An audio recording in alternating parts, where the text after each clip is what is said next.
കേരളത്തിലെ ഏറ്റവും വലിയ രാഷ്ട്രീയ പാർട്ടി ഏതാണ് ശരിക്കും? CPM ആണ്. CPM ആണ്. LDF ആണ് ആ മുന്നണി. CPM CPIക്ക് 4 സീറ്റ് കൊടുക്കുന്നുണ്ട്.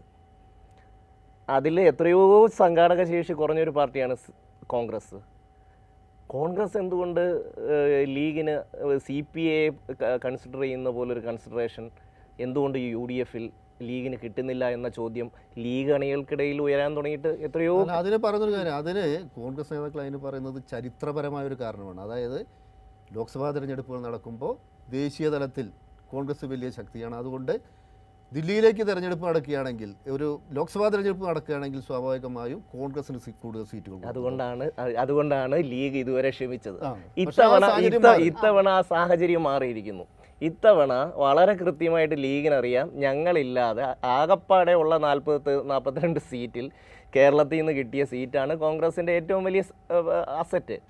അതിൻ്റെ നിർണായക പങ്ക് വഹിക്കുന്നത് ഞങ്ങളാണ് എന്ന് കൃത്യമായി ലീഗിനറിയാം. അതുകൊണ്ടാണ് 2-3 പ്രാവശ്യം കോൺഗ്രസ് നേതാക്കൾ ഇത് ഒഴിവാക്കി വിട്ടതാണല്ലോ. ഏത് 3-ാം സീറ്റൊന്നും ഇല്ലങ്ങ് പൊയ്ക്കോ എന്നുള്ള രീതിയിൽ പല പ്രാവശ്യം VD സതീശനും പിന്നെ സുധാകരനും എല്ലാം പറഞ്ഞതാണല്ലോ. പക്ഷേ ലീഗ് വിട്ടില്ല. ഇന്ന് വീണ്ടും അവർ യോഗം ചേർന്നിട്ട് ഇത് വീണ്ടും മുന്നോട്ട് വെക്കാൻ തന്നെ അവർ തീരുമാനിച്ചിരിക്കുന്നത്. അതായത് 4 സീറ്റ് CPIക്ക് കിട്ടുന്നുണ്ടെങ്കിൽ 3 സീറ്റിന് ഈ പറഞ്ഞ പോലെ മുസ്ലിം ലീഗിന് അർഹതയുണ്ട് എന്ന് അവർ തന്നെ വിലയിരുത്തുന്നുണ്ട്. ഇത്രയും നാൾ അവർ ഒതുങ്ങി നിന്നത് കോൺഗ്രസ് വലിയൊരു പ്രസ്ഥാനമായി നിൽക്കുന്നു. പക്ഷേ ഇപ്പോൾ അതൊന്നും ഇല്ലല്ലോ. ആ സാഹചര്യമൊക്കെ പോയി. ലീഗും കോൺഗ്രസും ഒക്കെ ഏതാണ്ട്.